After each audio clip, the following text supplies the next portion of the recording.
सध्या उन्हाळा आहे, त्यामुळे तुम्ही तुमच्या मुलाला उन्हाळी शिबिराला पाठवण्याचा विचार करत असाल तर तुमच्यासाठी ही बातमी खूपच महत्त्वाची आहे. कारण अशाच एका शिबिरातल्या आयोजकांच्या हलगर्जीपणामुळे मुंबईतल्या एका 13 वर्षाच्या मुलाचा जीव गेलेला आहे. 13 वर्षांचा हसरा मनन गोगरी आज या जगात नाही. विक्रमगडमधील साहसी शिबिराला गेला असता त्याचा मृत्यू झालाय.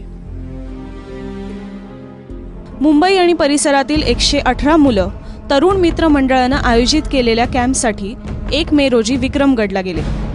पहिले 2 दिवस व्यवस्थित गेले, मात्र 3 मे रोजी एका तलावात बोटिंग करण्यासाठी जायचं होतं. त्यावेळी बोटीपर्यंत जातानाच्या पाण्यात मननचा पाय घसरला आणि मननचा तिथेच बुडून मृत्यू झाला. आमच्या घरी भाभी एकटी राहते, म्हणजे मननची आई. तर त्यांना फक्त एवढं सांगितलं की मनन मिसिंग आहे, तर आम्ही तुम्हाला घ्यायला येतो, तुम्ही आमच्याबरोबर सांगा. तिथे पोहोचल्यावर पण आता फोनाफोनी चालू होती. पहिला सांगितलं मनन मिसिंग आहे, नंतर सांगतात जंगलमध्ये मिसिंग झालंय. तिथे गेल्यावर त्यांना कळतं की हा मनन डॅममध्ये गेला आणि तिथून हरवलाय, तिथे बुडाला आहे. जेव्हा आम्हाला ही बातमी कळली असं झालंय त्याचं, तेव्हा आम्हाला खूप सॅड वाटलं. कारण तो सगळ्यांसोबतच फ्रेंडली राहायचा आणि आता अचानक असं झालं तर आम्हाला खूप दुःख वाटत आहे. मनन खरंच एक आमच्या धडाडीचा कार्यकर्ता होता बिल्डिंगचा, पण त्याला आम्ही हरपलोय. त्यामुळे आम्हाला खूप अत्यंत मनापासून वाईट वाटतंय. देव त्याच्या मृतात्म्यास शांती देवो हीच ईश्वरचरणी प्रार्थना. खरं तर तरुण मित्र मंडळानं 118 मुलांसाठी कॅम्प घेतला होता, मात्र त्यासाठी कुठलीही खबरदारी घेतल्याचं चित्र तरी इथे दिसत नाहीये. 118 मुलांसोबत फक्त 2च इन्स्ट्रक्टर होते. बोटिंगसाठी मुलांना नेताना कुठलंही लाईफ जॅकेटही सोबत नव्हतं. या कृत्यास हे ऑर्गनायझर कारणीभूत होते. त्या ठिकाणी हजर असणारे जे ऑर्गनायझर होते त्यांनी हा निष्काळजीपणा आणि चुकीचा निर्णय घेतल्यामुळे त्या मुलाचा मृत्यू घडून आला.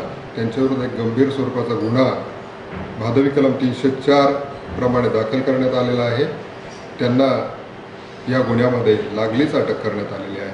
एकूणच हे शिबिर आयोजन करणं याच्यासाठी ज्या तऱ्हेचा अनुभव पाहिजे तोही त्यांच्याकडे होता की नाही होता, कशामुळे त्यांनी हा तऱ्हेचा निष्काळजीपणा केला हेही आपण पाहायला पाहिजे. परंतु मला असं म्हणायचं आहे की हे जे प्रशिक्षक आहेत त्यांना खरोखर किती अनुभव होता याचा काही तपास पालकांनी केलेला असतो का? असं काही केलेलं नसतं. उन्हाळ्याची सुट्टी आली की पालक मुलांना साहसी कॅम्पला पाठवतात, पण मननच्या अपघाती मृत्यूनंतर कॅम्पच्या सुरक्षेवर प्रश्नचिन्ह निर्माण झालंय. त्यामुळे यापुढे तुम्ही तुमच्या मुलांना जर कॅम्पला पाठवत असाल तर संपूर्ण सुरक्षेची खात्री करा. मननच्या या घटनेनंतर खरं तर मननचे आई बाबा बोलण्याच्या मनस्थितीत नाहीयेत.